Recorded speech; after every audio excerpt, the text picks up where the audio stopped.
అక్రూరుడు శ్రీకృష్ణుడికి పరమభక్తుడు.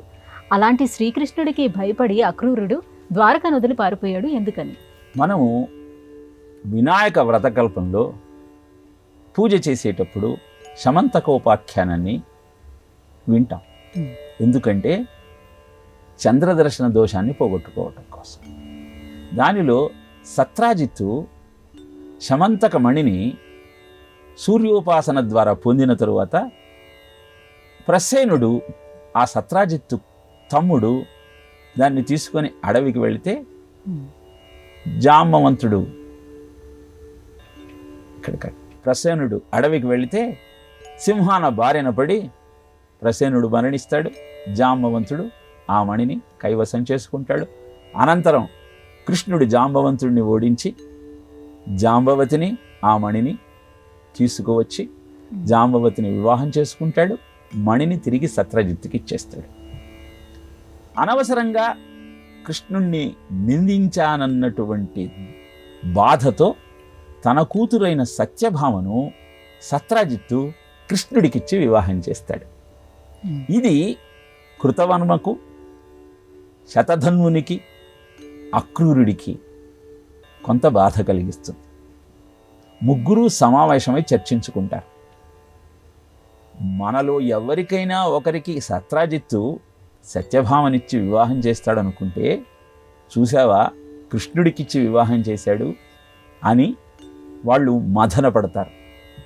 దీనికి ఏ విధంగానైనా ప్రతీకారం తీర్చుకోవాలన్న ఆలోచనతో శతధన్వుడు కృష్ణుడు ద్వారకలో లేని సమయంలో సత్రాజిత్తు దగ్గరికి వెళ్ళి ఆయనను తన ఖడ్గంతో వధించి ఆ శమంతక మణిని తన కైవసం చేసుకుంటాడు. ఈ విషయం తెలుసుకున్న కృష్ణుడు శతధన్వుని కోసం వేట ప్రారంభిస్తాడు. శతధన్వుడు కృతవర్మ దగ్గరకు వెళ్ళి, ఈ శమంతకమణి నీ దగ్గర ఉంచుకో, నాకు సహాయం చెయ్యి, కృష్ణుడితో యుద్ధం చేద్దాం అంటాడు. కృష్ణుడితో ఎవరైనా వైరం పెట్టుకుంటారా? అది అసాధ్యం, నేను నీకు సహాయం చెయ్యనంటాడు. అంతకుముందు సత్రాజిత్తును సంహరించడానికి ప్రోత్సహించిన కృతవర్మ అనంతరం అక్రూరుడి దగ్గరికి వెళ్ళి ఇదే మాట చెప్తాడు. అక్రూరుడు కూడా సహకరించటానికి సమ్మతించడు. అప్పుడు శమంతకమణిని అక్రూరుడి దగ్గర ఉంచి తాను పలాయనం చిత్తగిస్తాడు. కృష్ణ బలరాములు ఇద్దరూ శతధన్వుణ్ణి వెంటాడతారు. ఆయన ఒక తోటలోకి ప్రవేశిస్తే కృష్ణుడు బలరాముణ్ణి ఆగమని చెప్పి తానే వెళ్ళి చక్రాయుధంతో శతధన్వుణ్ణి ఖండించి శమంతకమణి కోసం వెతుకుతాడు. కనపడం. వెంటనే బలరాముడి దగ్గరికి వచ్చి మణి లేదన్నయ్యా అని చెబుతాడు. బలరాముడు అంటాడు, కృష్ణ, నీ చోర ప్రవృత్తి నాకు తెలియనిదా? ఆ శమంతకమణిని నువ్వు కైవసం చేసుకొని నాకు తెలియకుండా దాచిపెట్టేస్తావా అని కినుకు వహించి మిథిలా నగరానికి వెళ్ళి జనక మహారాజు దగ్గర 3 సంవత్సరాలు ఉంటాడు. ఇప్పుడు ఏం చెయ్యాలో తెలియక ఆలోచనలో పడతాడు కృష్ణుడు. అక్రూరుడు తన దగ్గర ఉన్న శమంతకమణి ప్రభావంతో ప్రతినిత్యము 8 బారువుల బంగారాన్ని అది అందిస్తున్న నేపథ్యంలో ఆ ధనాన్ని తాను ఉంచుకోకుండా యజ్ఞయాగాది క్రతువులు చేస్తూ అందరికీ అందజేస్తూ ఉంటాడు. అందరినీ సన్మానిస్తూ ఉంటాడు. తత్కారణంగా ద్వారక అద్భుతమైనటువంటి సుఖశాంతులతో సంపదలతో తొలతూగుతూ ఉంటుంది. తన దగ్గర శమంతకమణి ఉన్నదన్న సత్యాన్ని కృష్ణుడు గ్రహించాడు అన్న ఆలోచన కలిగిన మరుక్షణం ద్వారకను వదిలి కాశీకి పరిగెత్తి పారిపోతాడు అక్రూరుడు.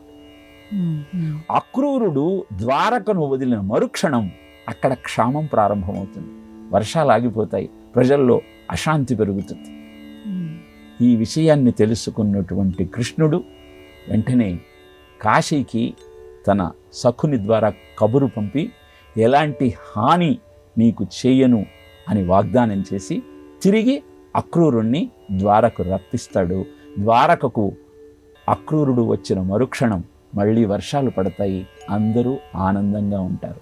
కలలన్వోలెడి పుత్రమిత్ర వనితాగరాది సంయోగముల్ జలవాంఛారతి ఎండమావులకు నాసల్బోవు చందంబునన్ తలతున్ సత్యములటంచు మూఢుడ వృధా తత్వజ్ఞుడన్ నాకు నీ విలసత్పాదయుగంబు చూపి కరుణన్ వీక్షించు లక్ష్మీపతి అంటూ అక్రూరుడు కృష్ణుణ్ణి ప్రార్థిస్తాడు.